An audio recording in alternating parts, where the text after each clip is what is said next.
Good morning, class. I want to take a look at the Sakai page to start out today, and then we're going to spend today talking about Newton's laws of motion. And we started talking about it last time, and we stated Newton's three laws in words. So we'll take a closer look and see, can we state Newton's laws mathematically using mathematical equations? All right, so that's what's on tap today. But Friday is your exam. And let's go to Sakai quickly. And I have under lessons. I don't like that. Week 4. Week 4 is not motion. Week 4 is. Let's call this. This is called forces. All right. So if we go into week 4. The very first item here is exam 1 on 1D and 2D kinematics is this Friday, so 2 days from today. And let me reiterate, it's closed notes, closed book, equation sheet will be provided. Which equation sheet? This one, under course documents. There's a lot of stuff on here that doesn't apply to this exam. This exam is basically from here up. Okay, so I include some other useful equations here, like the definition of the trig functions, Pythagorean theorem, the unit vector notation, the quadratic formula. I'm not going to make you use that on the exam. Okay, it's just here. And the kinematic equations of motion, all stated with x's, but of course you could restate them with y's if you're dealing with a two-dimensional problem. All right, so that's there. And you should make sure that you review that equation sheet before the exam, so that you have a good idea of the scope of the formulas that are relevant to the material that will be on this exam, so you won't be distracted by things that don't matter, and that you understand how to use the equations, but also understand what they're saying conceptually. What I mean by that is, what do the variables mean? What does a v, what is an a, what is a t, what is an x, what is a naught, what does a zero subscript mean? If you don't know that, you're not going to be able to solve word problems that require you to translate words on a page into mathematical formulas. All right, back to Sakai. So the equation sheet will be provided, but it's closed notes, closed book, and scientific calculators are okay. Scientific calculators are expected. So as for taking the exam, like I said, you can either come to Bird 110 and take the exam in person, and just like all of our recitation sessions, sign-up's required. And if you do that, there's some computers in the lab, there's 8 of them, but if you do that, bring a laptop or a tablet so you can access the test on Sakai. I guess you could use your cell phone too, but it's so small. And so you'll be accessing the exam on Sakai just like everyone else who's not in the lab at that time, and entering your answers on Sakai. Now, since you're in person, you know what I'm going to do? I'm going to show you one of the questions that's on the exam Friday, and one of the quantitative questions. Okay. And which one should I show you? But the reason I want to do this is so that you know what to expect in terms of what it's going to look like on Sakai and how you're going to submit your answer. Okay. All right. So give me a second here.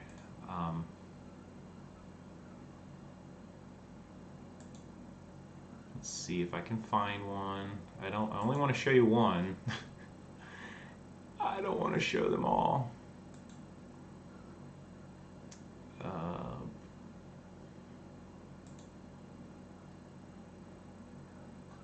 I'm working on it. Give me a second here.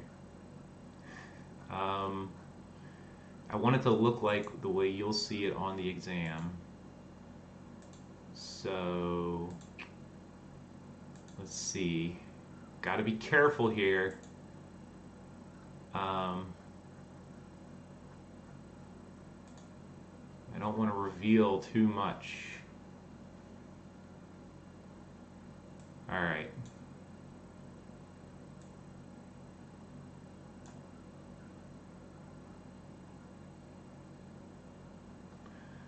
Oh man, okay, I'm gonna do this one. This is worth, oh. All right, this is worth 6 points. So if you guys don't get this one right, there's something really wrong on the exam with your process. All right, so I'm gonna show it to you. Here it is. All right. So this is one of the questions on the exam. A cart starts from rest and accelerates down an incline. It should sound familiar because it's the scenario that you've seen in your lab this week. Assuming the acceleration is constant, draw qualitatively correct. So that means the shapes are correct, but there's no numbers. I'm looking for qualitatively correct graphs of the cart's position versus time, velocity versus time, and acceleration versus time. All right, so there's no calculations that you have to do for this problem, but in the other problems there are calculations. So you'll be showing me your work, the formulas you use, your whole work, pictures you draw, coordinate axes. But in this one, you're just drawing qualitatively correct graphs, drawing coordinate axes and then drawing lines, whatever they should look like on these graphs. And so qualitatively correct means there's no numbers, the shapes are just correct. Shapes being, are they straight lines, are they curved lines, are they jagged lines, do they go up, do they go down, are they flat, are they vertical? I'm just looking for qualitatively correct pictures of what position versus time, velocity versus time, and acceleration versus time look like. Okay, so you're all going to get that question right now. But look how I'm asking you to submit the answer. So here it says, I want you to submit a file, and you can browse or upload. So how's that work? You'll have blank sheets of paper.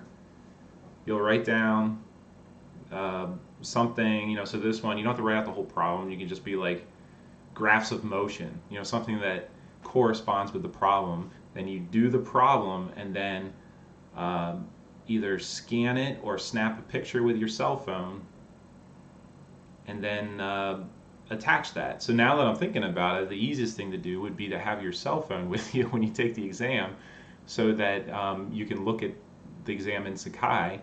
You can snap photos and then just upload the photos. So when would you upload them? You can do them one at a time as you finish the problem.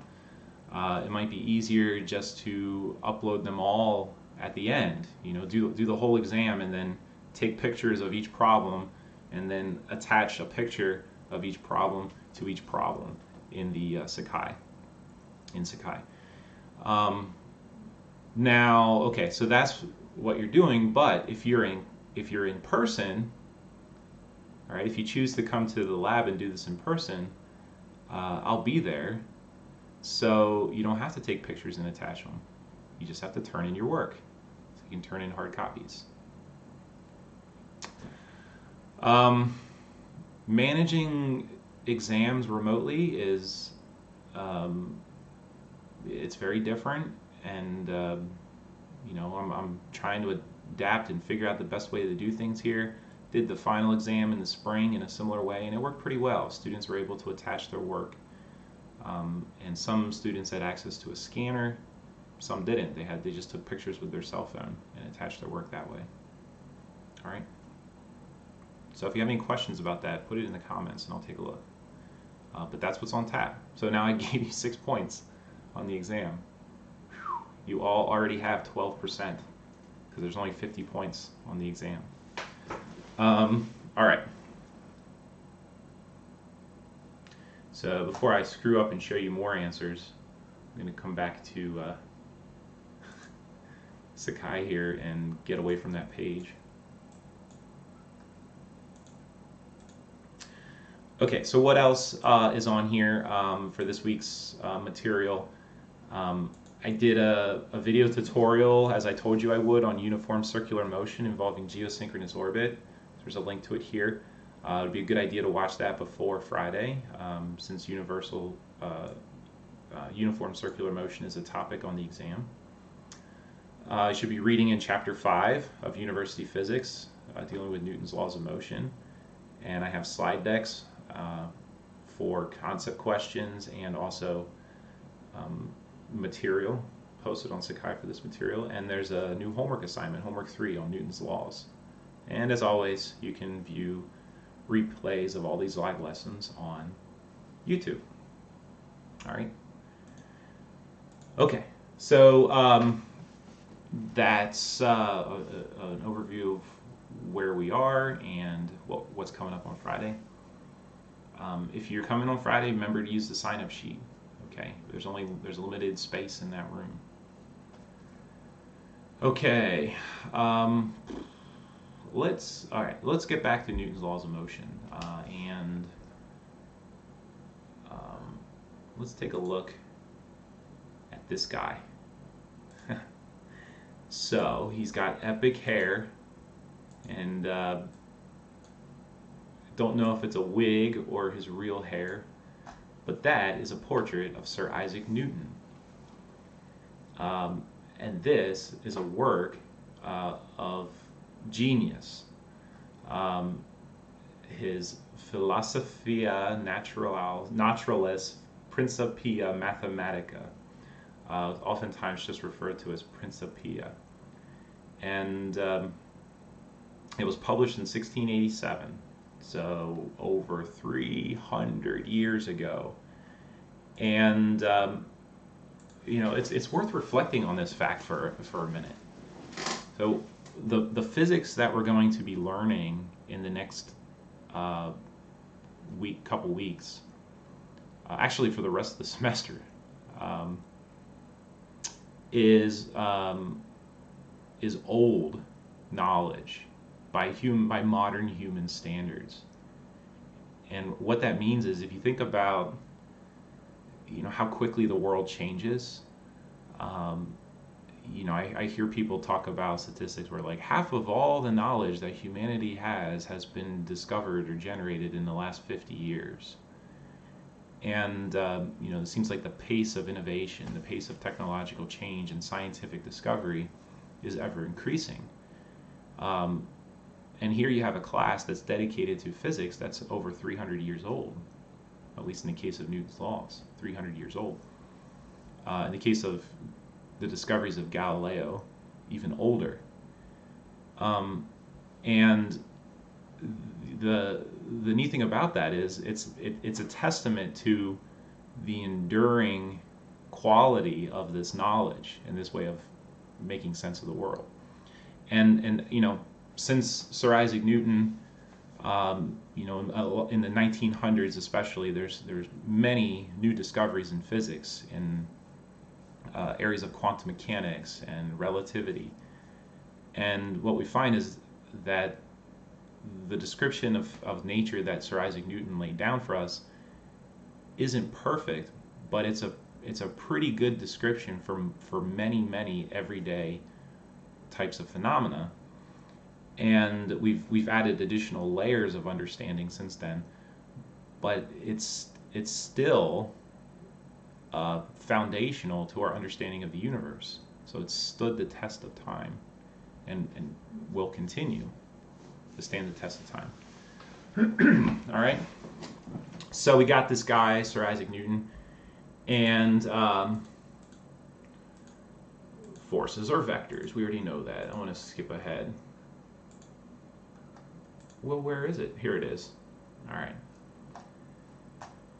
So I summarized Newton's 3 laws last time, and Newton's first law is often called the law of inertia, and in words, I wrote this out. In words, I said something like, an object in motion will continue to move in a straight line with constant speed, in other words, constant velocity, unless it's compelled to change its velocity by an external force. So let's use the variable f to represent forces. And here I have this subscript, net, and the reason that I have that there is because, this is important, forces are pushes and pulls. And it is the most common thing in the world that there's more than one force acting on an object at any moment. All of you are, I don't know, maybe some of you are like watching and listening to this while you're out on a jog. But most of you are probably sitting down somewhere and you feel like you're at rest. But there's multiple forces acting on you. The earth is pulling on you. Gravity is pulling on you. The chair you're sitting on is pushing up on you. So Newton's laws, at least the first law and the second law, deal with the concept of net forces. And net means total. So these are vector things. They're vectors. They have magnitude and direction. So when we say net or total, we're talking about vector addition. Right? The vector sum of multiple vectors. Right? And then that is the aspect that introduces most of the complexity to the mathematical aspect of problem solving. You're dealing with vectors and you're adding them together. Okay. So Newton's first law can be stated mathematically. In words, it's like, objects are in motion with constant velocity unless a net force acts upon them. So in mathematical terms, you can flip it around and say, well, that means that if there's no force, if the net force, I shouldn't say no force, if the total force acting on an object is zero, then that object is not accelerating. Its acceleration is zero. No net force, no acceleration. That's mathematically what that first law states. All right, and the second law also deals with the concept of net forces, but this is the one that allows us to quantitatively connect accelerations with net forces. And the proportionality, what we find is they're directly proportional. If you have a stronger push or pull, you have a stronger acceleration. And that should be consistent with your experience in this world. There shouldn't be anything controversial about that. If you're pushing a shopping cart in the grocery store, make sure you're going down the aisle. Make sure you're going the right way. You don't want to go against the flow of traffic in Corona times. You're pushing the cart. If you push harder, the cart is going to accelerate faster. So nothing controversial there. But if you have 500 rolls of toilet paper in your in your shopping cart because you're stocking up for the next shutdown, then it'll be harder to accelerate the cart. So the proportionality constant there is the mass of the object that's accelerating. So in mathematical terms, go back to Newton's second law, is the total force that acts on an object, F net, equals the mass of the object times its rate of acceleration.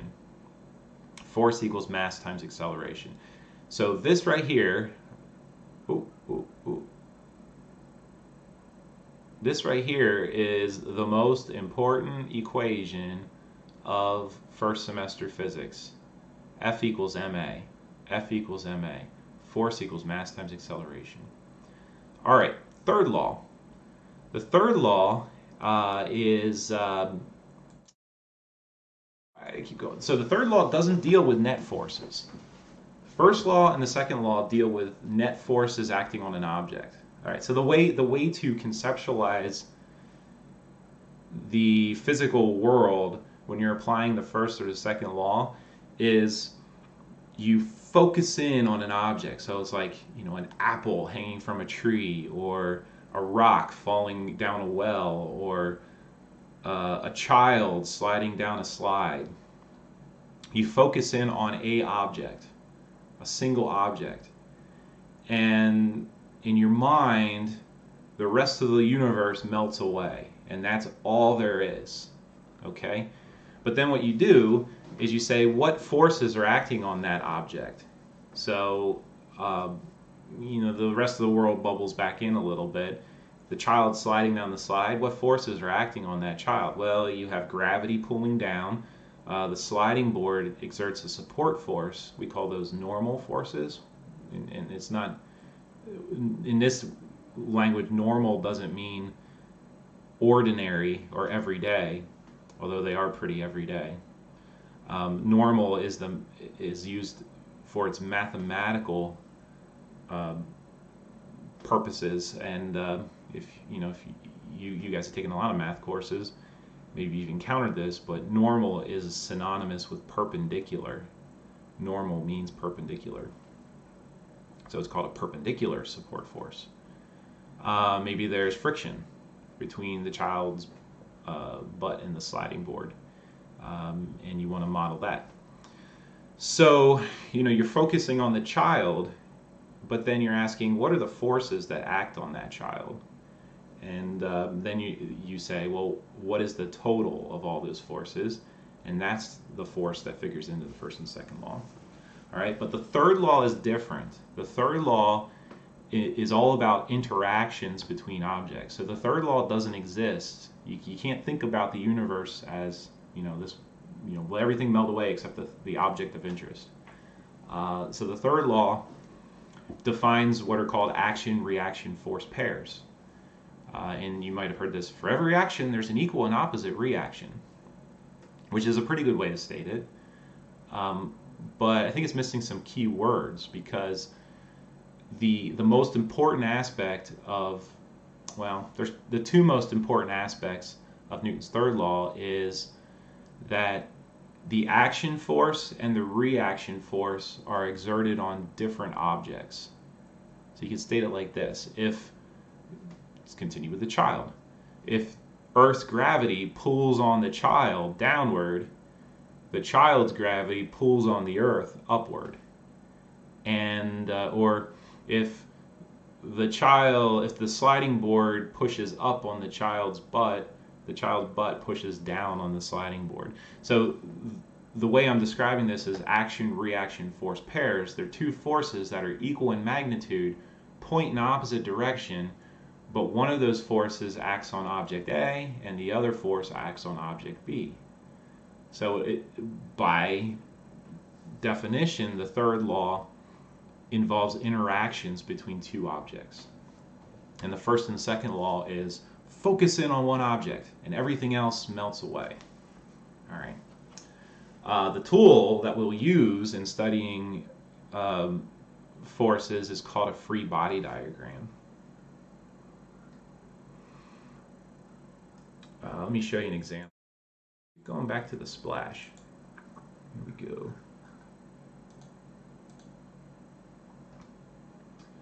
This is just showing that, if you're pushing on someone, this person is getting pushed on by two people. The net force is the vector sum of F1 and F2.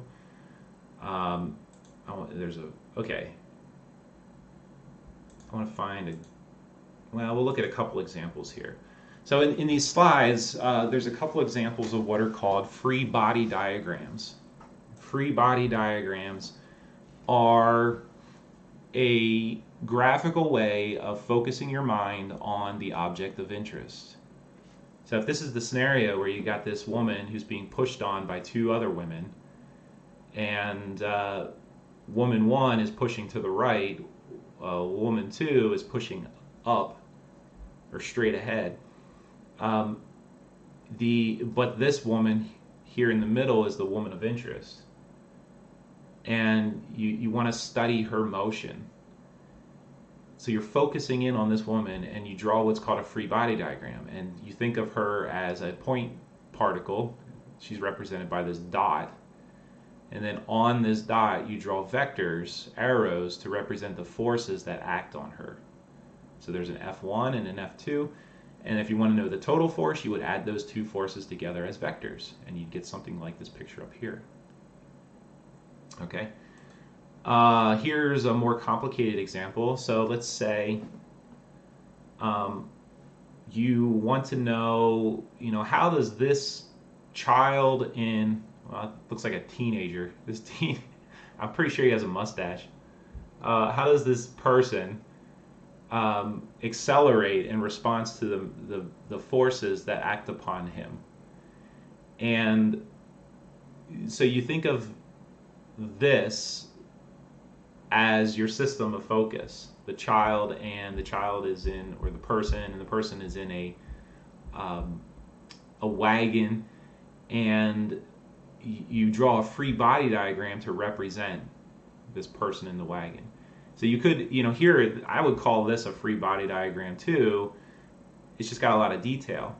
At the bare minimum, you just draw a little dot on your page, and then you start drawing arrows to represent all the pushes or pulls that act on that object. So this object right here, well, there's two people pushing, so each of them exert a force that's pointing rightward, and they're represented as F1 and F2 in the free body diagram.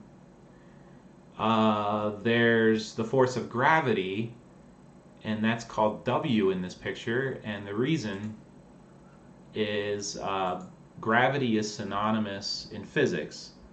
Gravity is synonymous with weight. Weight means force of gravity. All right, and that's pretty different than everyday usage of that word. Now, mass is not the same thing as weight in physics. Weight is a force, mass is a property of an object because of the matter it contains. Now, something that's more massive has more weight, but weight depends on where that mass is as well. So an object near the Earth's surface will have a certain weight. You move that same object to the moon, it'll have less weight because the moon exerts less gravity. So, but both places it has the same mass. You have an apple on the Earth, an apple on the moon, same mass, but different weights. So weight is the force of gravity. All right, so I call that W here. You might see that as in my uniform circular motion tutorial, I use F sub G for force of gravity. Your textbook uses W for weight. They're just variables. All right, so that's on the free body diagram. Well, the wagon is resting on the ground, and the ground holds up the wagon. If the ground wasn't there, it would fall through the earth. So there's an upward directed force, which represents the force of the ground pushing up on the wheels, and that's given here as N, and because that's a normal force. It's normal because it's directed perpendicularly to the surface of contact. So this is an interesting phenomenon. It's like, whenever you have two surfaces that are in contact with one another, the force of interaction is a normal force, and it's always directed perpendicularly to the plane of the contact between the two surfaces. What else is here? Oh, well, there's also a frictional force, because as you push along, there's going to be friction in the wheels, friction in the road.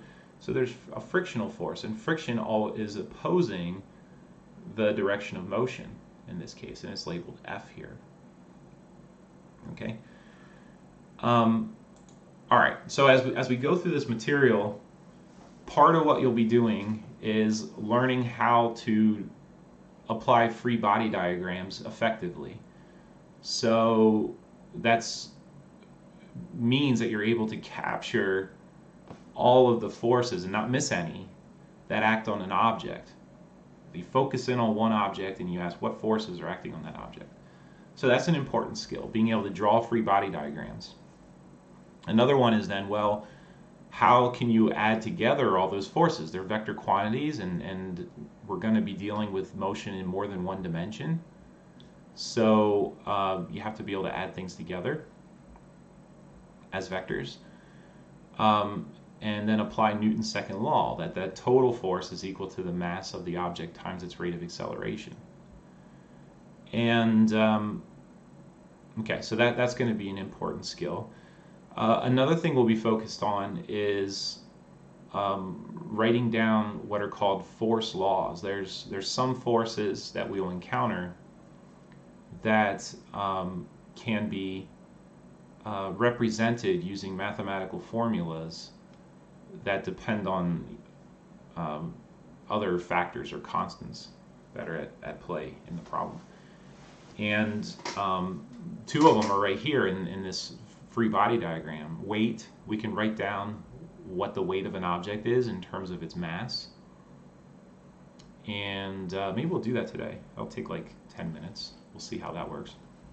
Friction, you can write down expressions to give you the magnitude of frictional forces, and it depends on actually a parameter of the materials. You know, if you have something sliding over another material, friction depends on what material you're dealing with. Wood, rubber, glass, Teflon, ice, metal. The material matters. So that's another part. Doing free body diagrams, writing down equations that relate the net force to mass and acceleration. Being able to know force laws for certain forces. And then there's the conceptual pieces, which involve the conceptually interpreting Newton's laws 1, 2, and 3. Okay. So let's see. We got like 15 minutes. Why don't we do a one-step calculation? One of the problems that's posted on homework. And there's more free body diagrams in this PowerPoint slide. And one way to get better at this is just look at lots of examples and see if you can understand what they're showing. All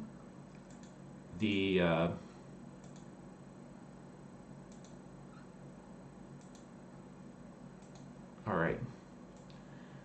So let's take a look at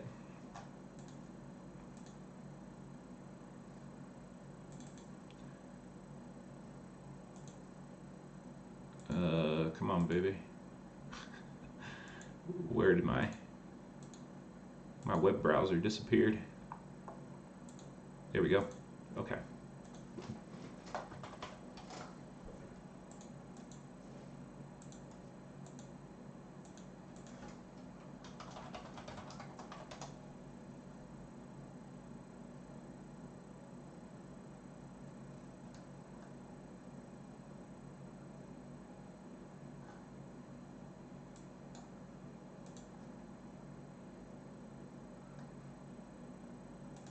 Wow, so many pop-ups.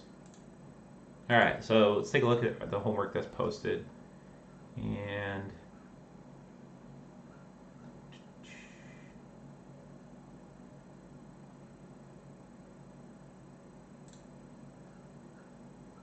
let's take a look at this one.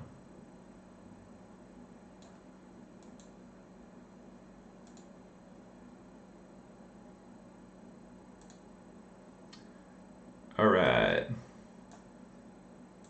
Sorry, I got a lot of windows open. I'm trying to get situated here. Here we go. Okay. So what net external force in newtons is exerted on a 100-kilogram artillery shell fired from a battleship if the shell is accelerated at 2.8 times 10 to the 4th meters per second? Enter the magnitude. So let's let me bring up my whiteboard.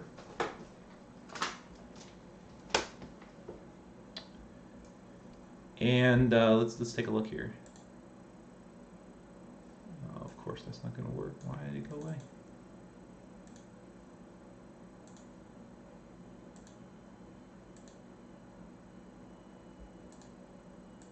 Sorry.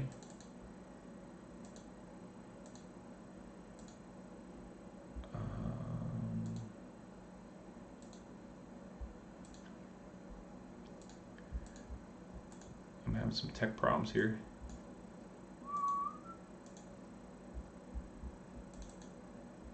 I think maybe if I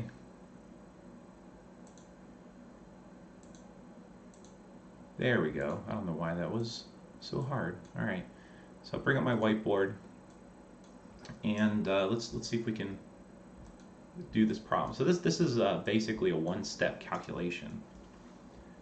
So let me read it again. What net external force in newtons is exerted on a 1,000 kilogram artillery shell fired from a battleship if the shell is accelerated at 2.8 times 10 to the 4th meters per second?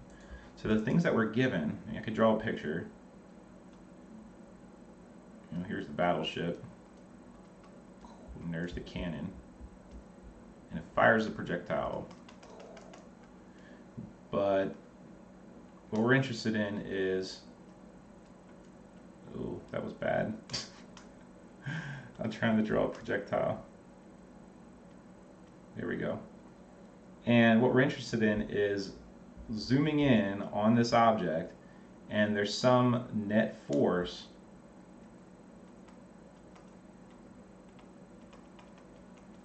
that acts on that artillery shell. If we zoom in on that object and draw a free body diagram, here's the artillery shell, and here is an arrow that represents the net force. Okay, so we already know what the total force, the effect of the total force is, and we're not interested on individual forces. We're interested in the effect that the total force has. Okay, so Newton's second law says that, let's write it in two ways because you might see it both ways, that the net force is equal to the mass of the object times its rate of acceleration. And of course, both of these things are vector quantities. Forces and accelerations are vector quantities. And they're equal to one another, which means they point in the same direction. The net force points in the direction of the acceleration. So if the net force is pointing that way, the artillery shell is accelerating in the same direction. I like to write it like this. Instead of doing F subnet, I'll use the little sigma notation. Sigma F, sigma is shorthand for sum up all the forces. It's just two different ways of writing the same thing. All right, so in this problem we know that mass of the shell is 1,000 kilograms, and we know that acceleration is 2.8 times 10 to the 4th meters per second squared. So this is just a one-step calculation. Put those two things in that equation, multiply them together, and you get the net force.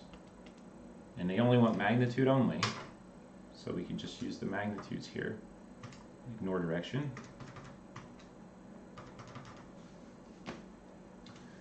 1,000 times 2.8 times 10 to the 4th gives me 2, wow, there's a lot of zeros there.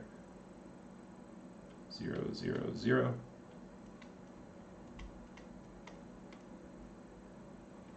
Uh, 28 million and units, some units. So what are the units of force? If force equals mass times acceleration, the units must be the units of mass. Kilograms is the SI unit for mass, times units of acceleration, and the SI unit for acceleration is meters per second squared. So the units of force must be kilograms meters per second squared. And we call that something special. We call that a Newton, abbreviated N. So 1 Newton, and you can probably guess why we call it a Newton. 1 Newton, 1 N, is equal to 1 kilogram meter per second squared. So 1 Newton of force would accelerate 1 kilogram of mass at a rate of 1 meter per second squared. 1 Newton, 1 kilogram, 1 meter per second squared. All right, so we could put kilograms meters per second squared here, or just N for newtons. And that is our answer. Let me put it in here. As I told you, it's just a one-step calculation. Let's use scientific notation. So it's 28 million. That's 28 times 10 to the 6th. And we'll submit the answer. Good. All right. Part B says, what is the magnitude of the force exerted on the ship by the artillery shell? Okay. So this is this could be really weird conceptually. But so what the question is, what we calculated was the force exerted on the artillery shell by the ship, the expanding gases in the cannon. And then we're asked, okay, so the ship pushes on the shell with 28 million newtons of force. How hard does the shell push back on the ship? And you might think, well, the shell flies away. It gets launched away from the ship. So doesn't that mean that the ship pushes on the shell more than the shell pushes back? It's like, maybe use another example here. Baseball player hits a home run. Bat comes around, crack, hits the ball. And let's say the bat pushes on the ball with 100 newtons of force. So bat pushes on ball, 100 newtons of force. Ball pushes on bat with, you're like, well, it must be less than 100 because the ball goes flying and the bat doesn't. So doesn't that mean the bat pushes on the ball harder than the ball pushes on the bat? Nope. Newton's third law, action, reaction. What we're talking about here are action, reaction, force pairs. So if the bat hits the ball with 100 newtons of force, the ball hits the bat with 100 newtons of force in the opposite direction. And the same is true for this artillery shell here. All right? So the answer to part B is also 28 million newtons. So you maybe with that, but why does the ball go flying and the bat doesn't? And that this is because it's easy to mistake the force itself, how strong the push or pull is, with the effect that force has. And the effect is the acceleration. So it's easy to confuse the force itself with the effect the force has, the acceleration. And the effect that the force has also depends on how massive the object is. F equals ma. So A, the effect, equals F divided by mass.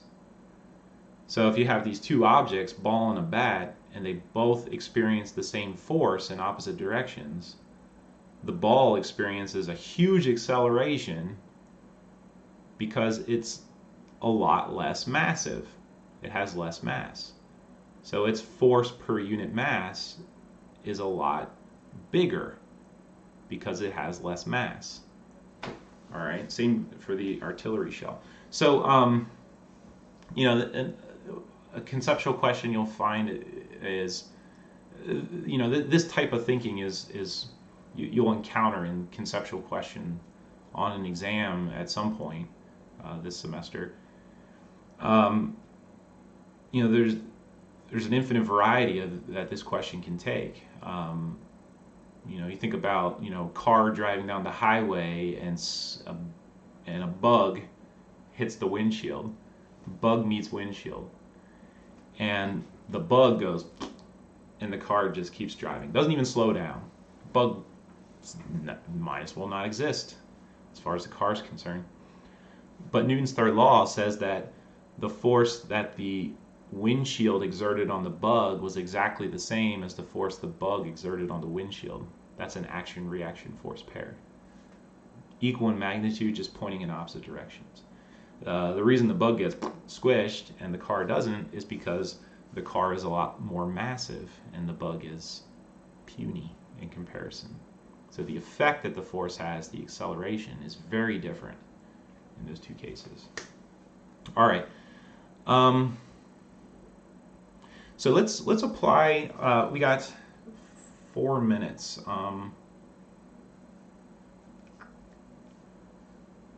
Let's see if we can do this. Okay.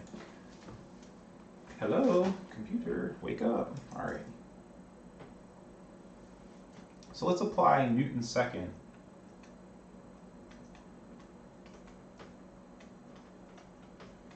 to a rock in free fall. And remember, free fall says the only thing that matters is gravity. Air drag is negligible. So if we're drawing a free body diagram for a rock that's in free fall, the only force that acts on it is the force of gravity,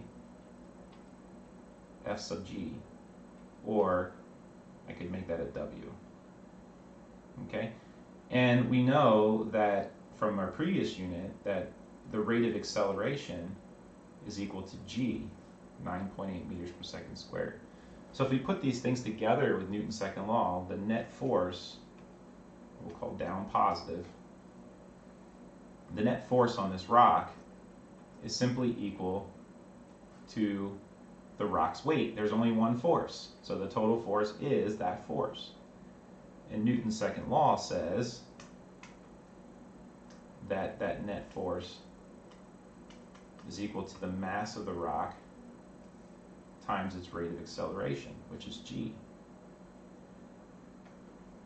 So we put those two things together and we get weight equals mass times g. And here we have our very first force law. The weight of an object is equal to its mass times the rate of gravitational acceleration, mg. Okay? So in this is buried this property that all objects accelerate at the same rate. And the reason is because near the Earth's surface, in the absence of air drag, a rock accelerates at the same rate as other objects, an apple. And mass doesn't influence that rate of acceleration. And the reason you can see that this is why, because the net force depends on mass, and the net force gets bigger. So heavier objects, more massive objects are heavier. They have more weight. They have more force of gravity, but they still accelerate at the same rate. So weight equals mass times g. Weight equals mg.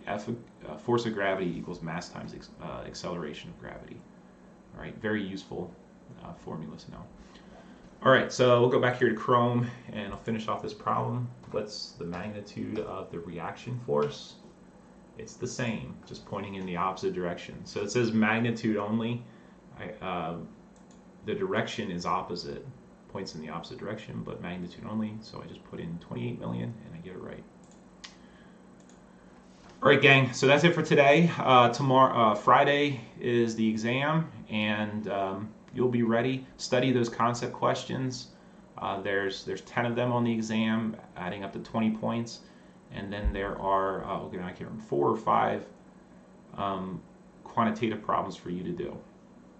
And that's it for today. All right. Enjoy the rest of your day, and I will see you on Friday. Look for the Zoom meeting link if you're not going to come to lab, and make sure you have a place where you can set up and have a camera that you can point at your work area, so I can monitor your work while you're taking the exam. All right.